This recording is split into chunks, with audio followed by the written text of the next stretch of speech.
Assalamu alaikum warahmatullahi wabarakatuh. Eri baganda bafemwe n'abasiramu n'abo abagala obusiramu njagala okutwala omukisa guno mwenna abali mu Uganda n'abali ebweru. Breaking news, Mawulire Gassanyu, His Excellency Robert Kyagulanyi asiimye olunaku olwaliro n'alabikako message ye ebadde very direct and precise eri abasiraamu okugamba enjagala ogiwa obudde ogiwulire yonna mpaka weggwayo. President waffe bw'atyo wagenda okulabika ng'ali ku summit nedda Babi Kyagulanyi afunayo baba g'okukusa omumusindikire wonna waali asobole okubeera nga afuna haircut eyo kubanga ffe abali mu Europe nkugambye atumwesunze nga bw'okiraba awo wenyini wenjagala tubere very cautious. Gwe munankyukakyuka video eno soko jimpereka like umaze subscribe nga wegateeko mukutu gwaffe guno olunaku olwaliro. His Excellency Robert Kyagulanyi avuddeyo wishinga abasiraamu ekisibo ekirungi era n'abasaba bannange babeere bagumu anytime from now anaatera okukola ekiddako. Video yino soko gyerabireko ngambe president waffe alabika positive oba nedda alina okwekolako. Assalamu alaikum warahmatullahi wabarakatuh.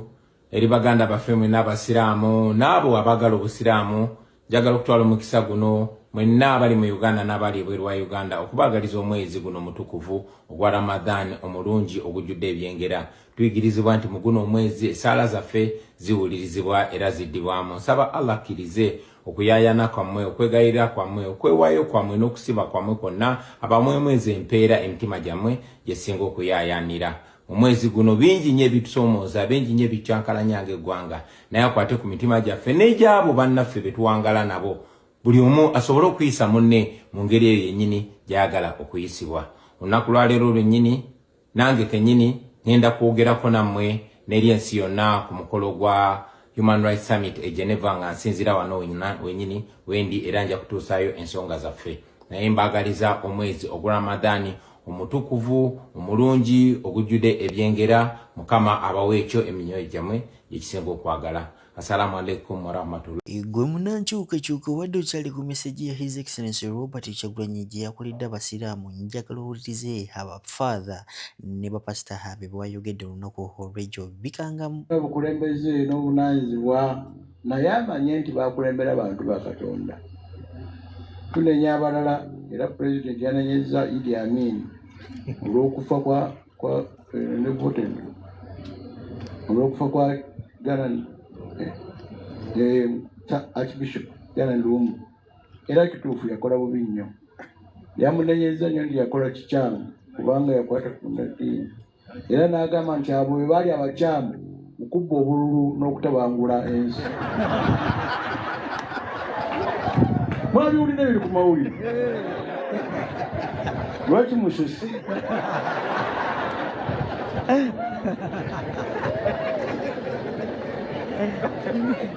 N'asirika amanya kasita mutegedde.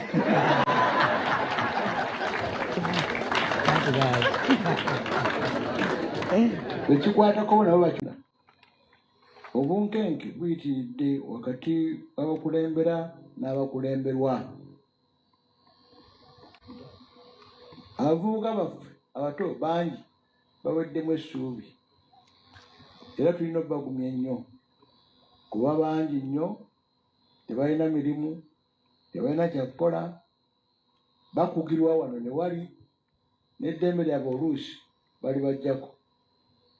Bangi oba nalumanya basirimanya ku mbeera eno ebaddewo bakubiddwa emiggo, abalala balina ebiwundu, bangi bakyali malwaliro, abalala mu makomera emisango teginnaba kwogerwako kikyalinda. Bavubuka Mukama abatwadde mu nsi yaffe batutunuulidde ffe bannamukadde tubakoledde ki? Tubayambye tutya? Assalamu alaikum warahmatullahi wabarakatuh. Yenze Haji Aruna omusomi w'edduwa asangibwe Bulumagi ku luguudo lw'Ejjinja nkola ku bintu ebyenjawulo ng'emuli endwadde zitawaanya abantu aba bulijjo. Nkola ku abo bonna abalina ebizibu mu mukwano. Bw'oba olina ebizibu mu mukwano jangu gyendi neeyonera nsobole okumalira ensonga. Nkola ku mikisa egy'emirimu, nkola ku abo abaagala okugenda ebweru, omuntu ng'okozesebwa amajiini, okozesebwa saitwani, ebyo byonna mbikolako. Osobola okukozesa ennamba z'olaba ku screen oba kuweereza obubaka ku WhatsApp. Kyenjagala ku mukulu wali mwezo yiti yeri atama hanna wabeera mu ba NRM n'ababeera mu State House n'ababeera mu church nga yonna ya ba NRM avaayo ne yeebaza His Excellency Robert Kyagulanyi. Njagala okuwulirize what a great guy he is. Njagala mutegeere nti nze ndi wa National Unity Platform, party ekulembebwa President Kyagulanyi. Era njagala mutegeere nti okubeera ku opposition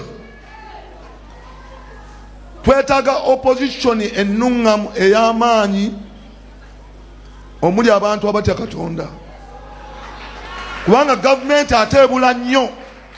Singa Kyagulanyi teyaliiwo gavumenti yandibuuze nnyo. Kati kwekyo musooke mumwebaze President wa. Mbabuulira enguzi eri mu parliament, enguzi eri mu gavumenti, okujjako nga liwo abantu abatya Katonda abasobola okyogerako nga tewali mu kutya, wetusobola okubeera ne gavumenti egenda mu maaso. Sinze neeyita we najja wano nzijukira nabagamba oba Katonda teyayogedde ankubire wano ku kituuti nfiire wano. Wowuliriza Katonda n'okola Katonda kyayagala tasobola kulemwa. Ndijja wano ne mbawa obujulizi bwange obukwatagana ku bulamu bwange n'engeri Katonda gye yayogeramu. Ntuuka akawungeezi ekiro kimu wabawo omusumba eyankubira n'aŋŋamba Katonda akwetaagisa okulokoka, amina okwenenya. Totambudde bulungi nnyo ne Katonda. N'aŋŋamba weeyawula ennaku 3 ogende osabe weetonde wenenye. N'amaka ago ndaba gagenda kusagasagana ate Katonda ayagala kukulinnyisa. Kati nentunuulya Katonda wayagala okuntwala nga sirabawo ndi mubaka wa parliament. Ekya president kiriko mukama wange. Kakati nendaba nga siina wengenda. Nene mpuliriza ng'aka ngende nenenye nga waliwo ebitatambula bulungi ewaka ewange. Nja babuulira testimony njiina. Nengenda ku lusozi nnaku 3 nenzira mu kasiko nensaba neneegayira Katonda nayogerako nange nenenenya. We namala okwenenya ekiro musumba wayitawo ennaku ntono mukama wange nensangako missed call ow'ekitiibwa Kyagulanyi. Neŋŋamba mpitira ki? Nemukubira naŋŋamba kwetaaga ka breakfast. Neŋŋenda ku makya naye nga sinagenda nembuuza omukyalo olowooza ŋŋamba ki? Mwoyo yeyaŋŋamba nti akuyitira kifo ky'obwa Lord Mayor. Wemba nnimba Katonda ankubira enfiire wano nayiza okuwuliriza Katonda. Osaaga sikola nsobi. Buli wawuliriza Katonda mwana wattu n'omwesiga tasobola butakola. Nembuuza omukyala olowooza mpitira kya Lord Mayor n'ekifo ekyo ngambadde sikyagala naye nga sirina kutegeera kyaŋŋamba. Nenkubira minisita nemubuuza Lord Mayor afuna omusaala mmeka mu kaseera ako, kubanga nagula ka ploti kange kenjagala nange okuzimbamu ka apartment funa ekisanja ekyokubiri. Ku makya ne ŋŋenda okulaba mukama wange nga ntegedde nti sente ntono nnyo Lord Mayor zaafuna. Ne tuteesa n'omukyala nti tukigaane waba kyaggamba. Ne ŋŋenda n'ekigambo nti waba kyaŋŋamba nkigaana. We yatuuka na president n'avaayo batekedde breakfast n'aŋŋamba nsanyusa okulaba webale omukozi musajja mukozi mulungi nnyo. Olwo nno njogera ebitaŋŋambangako byogera naye nuno bujulizi. N'aŋŋamba naye omanyi nti Kampala terina Lord Mayor ate Katonda gwe gwayagala mu kifo ekyo. Alright, olunaku olwaliro Atamala Mirundi Junior avuddeyo n'ekiteeso kye eky'abaana bato, abaana basajja ebyaddala naddala bapulogasi ba NRM bongerera ddala okulaga nti ebyaddala NRM yo yagogenda kumbuza bati njagala weetegereze omukulu ng'agezaako kunnyonnyola lwaki King Sir tebamusiba. King Sir yali akoze eki? Ani gwe yali akubyeko? Ani gwe yali avumyeko? Ye ayimba buyimbi era tatera nnyo okurifaalinga omuntu atamulumbye. Ekyo kyo nkimanyi ku King Sir. Kati gwe lwaki oyagala bamusibe oyongere ddala okulaga nti no gavumenti yamwe ebyaddala ekola ebikolwa ebitaliiyo. Video yino njagala osooka omuwulire ongambe ebyaddala abadde asaana obyogera obadde asaana okusirika. Mukwatibwa abantu ekisa, muyiga okusonyiwa nammwe bali basonyiwa. wano buli omu asobya munne ate ze sibayi lwaki musiba banafa musibe King Saa tubatenda amaanyi musibe King Saa tubagaye muri bakabi lwaki musiba baluwiraiti lwaki musiba badada banange njagala nsibira King Saa nkuwe miliyoni